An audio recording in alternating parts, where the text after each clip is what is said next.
नमस्कार, मैं डॉक्टर रजनीश कुमार आप सभी का एक बार फिर से हार्दिक स्वागत करता हूं। प्रिय विद्यार्थियों, हम सभी यूपी एलटी, यूपी जीआईसी और जीडीसी 2025 मुख्य परीक्षा की तैयारी कर रहे हैं और इस तैयारी के साथ साथ हम प्रारंभिक चरण की भी तैयारी अप्रत्यक्षतः कर रहे हैं। तो आप सभी को हमने कुछ होमवर्क दिया था या फिर आप सभी से आग्रह किया था कि जो भी वीडियोज लेक्चर आप सभी को हम प्रस्तुत कर रहे हैं उसके नोट्स को आप भेजिए। तो तमाम विद्यार्थियों ने इस नोट्स को भेजा हुआ है। कुछ विद्यार्थियों ने तो एकदम से अपडेट होकर भेजा है, यानी कि हर वीडियो लेक्चर का नोट्स भेजा है, जिसमें से हम आज से कुछ नोट्स को लेकर आप सभी के सामने आएंगे और उसमें जो भी त्रुटियां उसमें सुधार की क्या गुंजाइश हो सकती है उसको लेकर डिस्कस करेंगे। तो जिसकी भी कॉपी होगी वो खुद अपनी राइटिंग के माध्यम से समझ जाएगा, अपनी कॉपी के आधार पर भी समझ जाएगा, क्योंकि हम इसमें विश्वास करते हैं कि वही विद्यार्थी नोट्स बना सकते हैं जो कि अपने लक्ष्य को निर्धारित कर चुके हों। ऐसे विद्यार्थी जो केवल कमेंट करते हों कि आप गारंटी दीजिए कि यहाँ से पढ़ने के बाद हम सफल होंगे कि नहीं होंगे, तो उनके लिए ये बातें निरर्थक हो जाती हैं। ये वही विद्यार्थी नोट्स बनाकर भेज रहे हैं जिन्होंने एकदम से निश्चित कर लिया है कि वो भले ही अन्य जगहों से खरीदे गए कोर्स के माध्यम से तैयारी करेंगे, लेकिन अनुराग हिंदी एकेडमी पर जो भी चीजें बताई जा रही हैं उसको भी फॉलो करेंगे।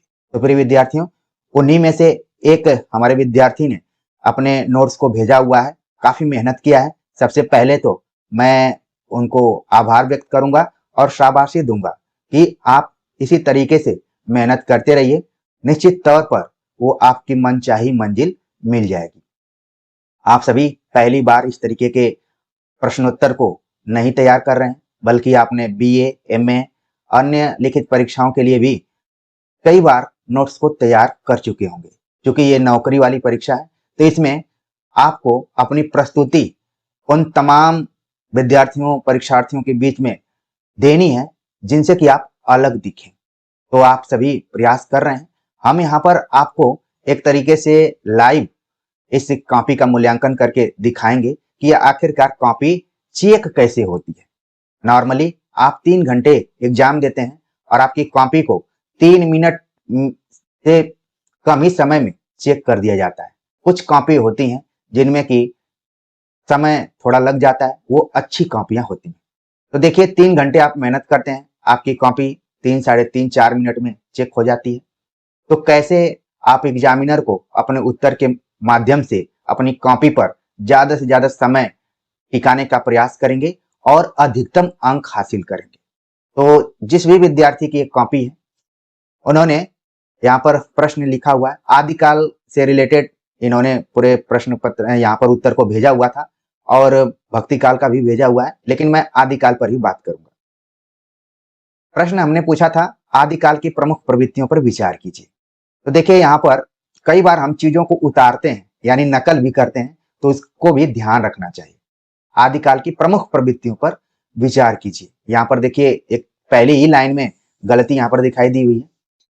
इसी में हमने अथवा करके भी आप सभी को बताया था कि या तो आदिकाल की प्रमुख प्रवृत्तियों पर विचार कीजिए पूछा जा सकता है, या फिर आदिकालीन साहित्य में विविधता भरपूर है, इस कथन के परिप्रेक्ष्य में आदिकाल की प्रमुख विशेषताओं को रेखांकित कीजिए।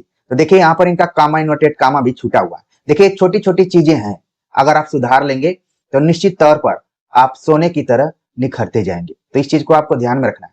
अब यहाँ पर आपने अपना उत्तर लिखना शुरू किया, आदिकाल की प्रमुख विशेषताएं।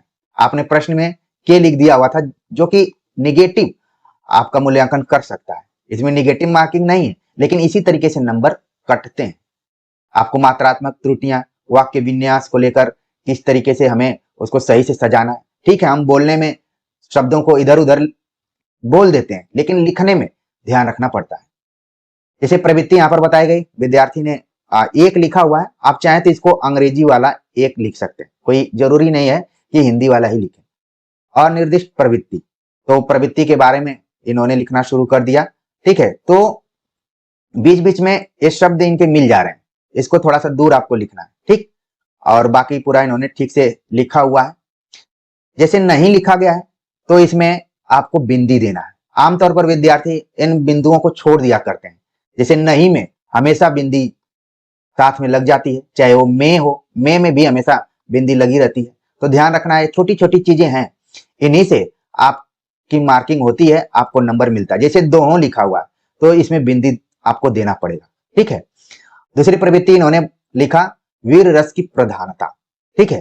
तो पूरा इन्होंने बढ़िया से लिखा है, लेकिन बिंदियों का है, हो सकता है कि बिंदी इन्होंने दिया भी हो, लेकिन इनकी बिंदी पता नहीं चल रही है कि कहाँ इन्होंने दिया हुआ है, ठीक है। बिंदी काफी इन्होंने मिस किया हुआ है, तो उसको ध्यान में रखना है, ठीक। तो इस तरीके से आप सुधार करते जाइए। मात्रात्मक त्रुटियां, कंटेंट आपका बढ़िया है, क्योंकि आपने कंटेंट को कहीं से देखा है, लिखा है। उम्मीद करते हैं कि इसी चीज को एकदम से एग्जाम में जाकर लिख देंगे, ठीक है। तो जो भी गलतियां इसको हम यहाँ पर बता रहे हैं आपको। तीसरी प्रवृत्ति इन्होंने जैसे 3 लिखा हुआ है, तो कोई जरूरी नहीं कि हिंदी वाला 3 लिखें। अंतरराष्ट्रीय संविधान में आपने पढ़ा, अनुच्छेद 343 के अंतर्गत बता दिया गया कि लिपि देवनागरी होगी और अंतरराष्ट्रीय अंकों का प्रयोग किया जा सकता है, ठीक है। इस तरीके से आपको लिखना है। इन्होंने लिखा जैसे मे पर लिखा है तो बिंदी इनके यहाँ पर आ गई है, इसके बगल में ही रहे तो ज्यादा बढ़िया रहेगा, ठीक है। तो रचनाओं की प्रामाणिकता पर संदेह को लेकर इन्होंने लिखा, बहुत बढ़िया तरीके से इसमें लिखने का प्रयास किया गया है। लेकिन एक शब्द आप देख रहे हैं यहाँ पर कि इसको इन्होंने आधा लिखा हुआ है, ठीक। ऐतिहासिकता जैसे यहाँ पर लिखा गया है, तो कुछ शब्द यहाँ पर लिख दिया, कुछ शब्द यहाँ पर लिख दिया। देखिए लिखते समय इन्होंने यहाँ पर देखिए इतना स्पेस छोड़ा था, ये चाहते तो लिख सकते थे यहाँ पर बीच में। तो इनका ये कहने का मतलब ये है कि इसको एक लाइन में ही लिखिए, ये नहीं कि आधा यहाँ लिख दे रहे हैं, आधा यहाँ लिख दे रहे हैं, ठीक है। तो ये आपके हाथ में है कि जो शब्द हैं उनकी साइज को कैसे रखा जाए। देखिए ये सब प्रस्तुति के लिए बताया जा रहा है, क्योंकि आप की कॉपी सैकड़ों परीक्षार्थियों के बीच में रहेगी, उसमें से बतलाना है कि आपने मेहनत किया हुआ है, आपका जो प्रेजेंटेशन आपकी कॉपी ही कर रही है, ठीक है। तो इस चीज को ध्यान रखिए, बहुत ही छोटी बात मैं बता रहा हूं लेकिन महत्वपूर्ण बात बता रहा हूं, ठीक है।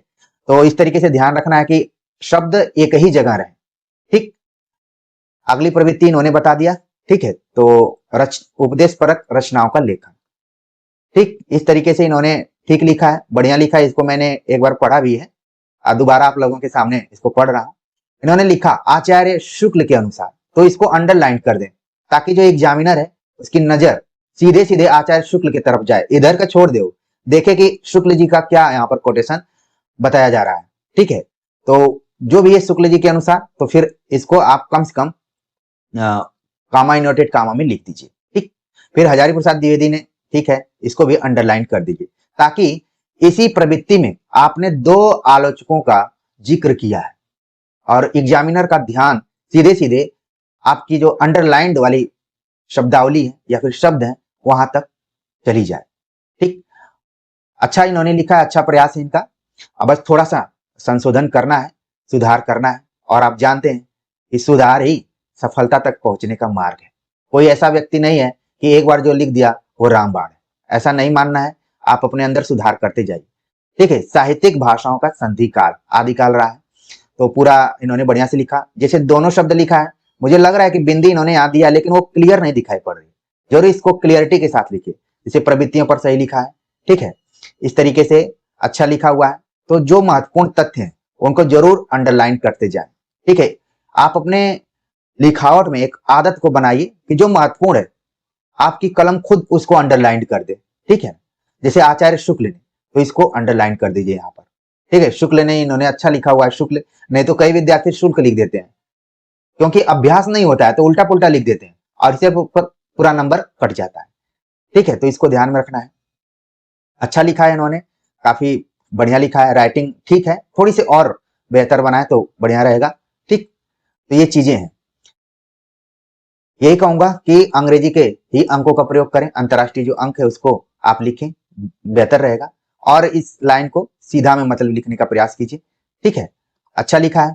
अब आप देख रहे हैं कि एक जगह इन्होंने लिखा रूढ़ियों और दूसरे जगह काव्य रूढ़ियों में इन्होंने बिंदी नहीं दिया, ठीक है।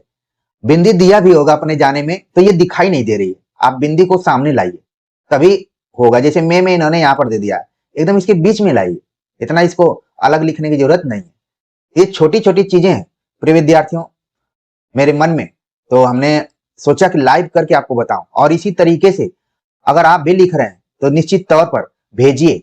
अंत में मैं बताऊंगा कि कहाँ भेजना है और कब भेजना है। ठीक, जैसे इन्होंने उक्ति व्यक्ति प्रकरण के बारे में बताया कि ये रचना है जिसके रचनाकार दामोदर शर्मा हैं, यहाँ पर बिंदी रहेगी, हैं, ठीक है ना, तो बिंदी रहेगी। फिर इसके बाद विविध छंदों का प्रयोग, छंदों, ठीक, स्पष्ट रूप से हो सकता है कि ये बिंदी लगाए हो लेकिन दिखाई नहीं दे रही, तो ध्यान रखना है। ये छोटी छोटी चीजें हैं, यहाँ पर आप ध्यान रखेंगे तो और बेहतर हो सकता है। ठीक है, आपके अंदर कॉन्फिडेंस भी आएगा और चीजें बढ़ती जाएंगी। अब जैसे लिखते लिखते ऐसा लग रहा है कि ये थक गए। यहाँ पर महावीर प्रसाद द्विवेदी, महावीर को तो पूरा लिखा, महावीर प्रसाद द्विवेदी, ये सब शॉर्ट नहीं लिखना है। ठीक है, शॉर्ट नहीं लिखना है, या तो केवल द्विवेदी जी लिख दीजिए, समझ में आ जाएगा। ठीक है, बल्कि और कंफ्यूजन हो जाएगा। आप लिखिए, पूरा लिखिए, पूरा लिखेंगे तो ज्यादा बेहतर रहेगा। ठीक है, पूरा लिखिए, लिखने में बहुत ज्यादा वक्त नहीं लगता है अगर इसको जल्दी से लिखेंगे तो। ठीक, पूरा लिखिए, कहने का मतलब यही। फिर पूरा अच्छे से इन्होंने बताया यहाँ पर। ठीक है, तो देखिए, अगर मुझे नंबर देना पड़ेगा इनको 10 में, तो इनको मैं 7 नंबर दूंगा। ठीक है, 10 में इनको मैं 7 नंबर दे रहा हूं, और बेहतरीन लिखेंगे तो 7.5 तक जा सकते हैं। ठीक, और भी तमाम उत्तर हो सकते हैं जो कि और बेहतरीन तरीके से लिखें। तो अभी तक हमने 7 नंबर दिया है, क्योंकि हमने उन मात्रात्मक त्रुटियों पर और जो भी संयोजन था उसको लेकर नंबर काटा है। ठीक है, हो सकता है कि आपको एग्जाम में यही 8 नंबर भी मिल सकता है। वो एग्जामिनर के ऊपर डिपेंड करता है कि वो किस मन स्थिति से कॉपी को चेक कर रहे हैं। कई बार क्या होता है कि घर का गुस्सा भी विद्यार्थियों की कॉपी पर निकल जाता है, अनचाहे निकल जाता है। तो किस समय में कॉपी चेक की जा रही है, थोड़ा सा लिखित परीक्षा में ये दिक्कत हो जाती है, क्योंकि आखिरकार जो एग्जामिनर है वो भी मनुष्य है। मैं इस बात को इसलिए कह रहा हूं कि अगर कोई एग्जामिनर कॉपी चेक करे तो हमेशा विद्यार्थियों के प्रति संवेदनशीलता को बना के रखे, तभी सही मूल्यांकन हो पाएगा। ये नहीं कि कहीं का गुस्सा कहीं उतार दे, ये एक पार्ट है, कोई जरूरी नहीं है कि हर एग्जामिनर ऐसा ही हो। ठीक, तो देखिए, पहला प्रश्न इन्होंने अच्छे से लिखा हुआ है और जो भी गलतियां थी हमने बताई। अगर दूसरे प्रश्न की बात करें हम, तो आदिकाल के प्रमुख कवियों पर विचार कीजिए। इसके बाद इन्होंने अच्छे से लिखना शुरू किया हुआ है। गलतियां वही हैं, इसमें जो भी बिंदी की गलतियां, कहां पर बिंदी होनी चाहिए कहां पर नहीं होनी चाहिए, उसी चीज को लेकर ये थोड़ा सा यहाँ पर गलती कर रहे हैं, इसको सुधारने की जरूरत है। बाकी सारी चीजें सही हैं एकदम। ठीक है, कोई दिक्कत नहीं। जैसे नाथों लिखे तो बिंदी लगा दिए, तो सिद्धों पर क्या दिक्कत है, सिद्धों पर भी लगाना है। इसी टाइप से आपको पूरा आंसर लिखना है, और जहां से पैरा चेंज हो रहा है और इसका मतलब है कि कोई नई बात लिख रहे हैं तो उसको अंडरलाइन कर दीजिए, ताकि जो कॉपी चेक करने वाला एग्जामिनर है आप भी उसकी संवेदना का ध्यान रखिए। और जैसा कि मैंने शुरू में बताया था एक बार कि आप अपने उत्तर के साथ एग्जामिनर को पीछे पीछे लेके चलते रहिए। आपके उत्तर के पीछे पीछे एग्जामिनर चलता रहे, उसको लगे कि हाँ भाई ये कोई पढ़ने वाला विद्यार्थी है जिसने लिखा हुआ है। ठीक, प्रमुख कवियों के बारे में और उसी तरीके से है यहाँ पर। ठीक, इन्होंने आप देख रहे हैं, इन्होंने लिखा हुआ है। ठीक, तो कहां कहां पर बिंदी होती है उसको भी अच्छे से आप देख लीजिए। ठीक, अच्छा, आपने जो कोटेशन यहाँ पर प्रयुक्त किया है, इस कोटेशन को आप थोड़ा सा नीचे से खींच कर लाइए, नीचे से, ताकि आपका कोटेशन ऊपर में स्पेस रहे और नीचे में स्पेस रहे, तो कोटेशन आपका एकदम से उभर कर सामने आएगा। ठीक, और एग्जामिनर ऐसे सही का निशान लगा देगा। इसी तरीके से आपको लिखना है, चीजों को आप ध्यान रखिए। ठीक है, उम्मीद है कि अन्य विद्यार्थी भी इस चेकिंग से, इस मूल्यांकन से कुछ न कुछ सीखे होंगे। ठीक है, जैसे इन्होंने लिखा कि चंद वरदाई आचार्य शुक्ल जी के अनुसार, अंडरलाइन कर दीजिए यहाँ पर। माने जाते हैं, बिंदी रहेगी यहाँ पर। इनका पृथ्वीराज रासो हिंदी का प्रथम महाकाव्य है। ठीक है, इस तरीके से आपको लिखते जाना है। 69 सर्गों में, जैसे 2500 लिखे, ठीक है, 2500 वैसे लिखना है। पृष्ठों और सर्गों में छोटी छोटी चीजें हैं, अगर आप सुधार लेते हैं तो निश्चित तौर पर आपकी जो मेहनत है और रंग ला सकती है। तो ऐसे करके आपको लिखना है। ठीक है, बहुत ही अच्छा प्रयास इनका रहा, मैं काफी खुश हूं। और कम से कम 50 विद्यार्थियों ने अपने नोट्स को भेजा है। अगर इस चैनल से 50 विद्यार्थियों का भी चयन होता है तो ये इतिहास रचने वाली बात होगी। ये खुद आप लोगों को बताना है कि यहीं से हम पढ़े थे। बाकी तो लोग पैसों पर बिक जाते हैं, लेकिन उम्मीद करता हूं कि हमारे विद्यार्थी उसमें से नहीं निकलेंगे। जरूर कोई ना कोई योगदान तो रहेगा इस चैनल का, भले आप कितना भी कोर्स इधर उधर खरीदे हों। ये आपके घर का चैनल है, इस चीज को मानकर चलिए। ठीक है, तो अच्छा उत्तर यहाँ पर लिखा गया है। अब मेहनत किया इन्होंने, अपने कलम और कलाई दोनों को खोलने का प्रयास किया है, बेहतरीन आंसर रहा है, कोई दिक्कत नहीं है। बस छोटी छोटी जो गलतियां थी उन्हीं को मुझे लगा कि बताना चाहिए। और तमाम विद्यार्थी हैं आप जो कि इंतजार कर रहे हैं कि सर हमारी गलतियां बताइए ताकि हम सुधार करें, तो निश्चित तौर पर इसी तरीके से हम अन्य उत्तरों को लेकर भी आपके सामने आते रहेंगे और बताएंगे। ठीक है, इन ये जो कॉपी पर हम बात कर रहे हैं बहुत ज्यादा इसमें सुधार करने की जरूरत नहीं है, लेकिन जो मेन चीज है उसी को हाईलाइट करने की जरूरत है। और जो भी त्रुटियां हमने बतलाई हैं उनको आप ध्यान रख लेंगे, कोई दिक्कत नहीं। ठीक, तो आंसर इनका अच्छा रहा, पूरा अच्छा रहा। वही त्रुटियां जो इनकी है एक ही है, बिंदी इनको समझ में नहीं आता है कि कहां पर देना है, कहां पर नहीं देना है, कैसे देना है। ठीक है, अच्छा लिखा है इन्होंने, बहुत ही अच्छा प्रयास रहा। तो देखिए आप लोग भी भेज सकते हैं। हम यहाँ पर पहली बार एक तरीके से नंबर देने जा रहे हैं, अपना व्हाट्सएप नंबर जो है। ठीक है, यहीं पर भेजिए आप लोग, लेकिन भेजने को खाली आपको भेजना है, ये नहीं कि फोन करना शुरू कर देना है। देखिए 10 बजे से लेकर 4 बजे तक मैं अपने कर्मस्थल पे रहता हूँ। ठीक है, पढ़ाता हूँ, तो इसके बीच बिल्कुल आपको कॉल इत्यादि नहीं करना है। आप लोग बहुत ही समझदार और जिम्मेदार विद्यार्थी हैं, तो 10 से 4 के बीच में बिल्कुल नहीं करना है आपको। ठीक है, कॉल करने से पहले मैसेज कर देना है कि मैं फला हूँ, फला जगह से बोल रहा हूँ, मुझे ये समझना था या फिर ये मेरे मन में प्रश्न था, यही आपको बताना है। क्योंकि पब्लिकली नंबर देने में थोड़ा मैं संकोच कर रहा था कि अनावश्यक रूप से विद्यार्थी फोन करते हैं, छोटी छोटी बातों को लेकर फोन करना शुरू कर देते हैं। नहीं, आप मैसेज कीजिएगा और मैसेज के आधार पर मैं निश्चित तौर पर आपसे संपर्क करने की कोशिश करूंगा, आपको फोन करूंगा। ठीक है, तो कॉल करने से पहले मैसेज करना है, और जो आप आंसर लिख रहे हैं उसको पीडीएफ के रूप में सेपरेट तरीके से इसी व्हाट्सएप नंबर पर भेजना है। और जैसे इस कॉपी पर हमने चर्चा की, उसी तरीके से अन्य विद्यार्थियों की कॉपी को लेकर भी हम बातचीत करेंगे और आपको पता चलेगा। क्योंकि हम जब लिखते हैं तो नहीं पता चलता है कि कहां पर क्या गलती हो रही है, जब कोई टीचर बताता है तो लगता है कि हाँ ये गलती हो गई। ठीक है, तो इसी पर आपको भेजना है। और जो हमने सतर्कता बताई है कि भाई कब भेजना है, कितने टाइम के बीच में भेजना है। ठीक है, सबसे पहले मैसेज करना है कि मैं फला हूं और मुझे ये जानकारी लेनी थी, आपके पास जब भी वक्त होगा फोन कीजिएगा। ये नहीं कि मैं क्लास ले रहा हूँ उसी में टिन टिन फोन बज रहा है और विद्यार्थियों को लग रहा है, क्योंकि थोड़ा सा मैं क्लास को लेकर काफी समर्पित व्यक्ति हूँ, कोई डिस्टरबेंस नहीं चाहता हूँ। तो ये चीजें हैं। ठीक है, तो इतना तो आप लोग समझ ही पाए होंगे। और बाकी कैसे अपने आंसर को और बेहतरीन तरीके से लिखना है, इस कॉपी के बहाने हमने आप सभी को बता दिया। और जिसकी कॉपी है एक बार मैं चाहूंगा कि वो कमेंट करके जरूर बता दें कि सर मेरी कॉपी थी। ठीक है, तो मैं उम्मीद करता हूं कि ये सब नियमित विद्यार्थी होंगे।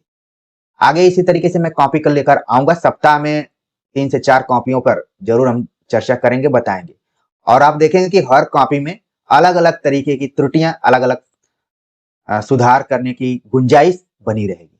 तो उम्मीद है कि ये चेकिंग या मूल्यांकन आप सभी को समझ में आया होगा, और जो चीजें इससे मिलती जुलती रही होंगी वो भी आप अपने अपने उत्तर को देते समय सही करेंगे। तो कमेंट जरूर करिएगा। मिलते हैं एक नए टॉपिक के साथ, तब तक के लिए नमस्कार।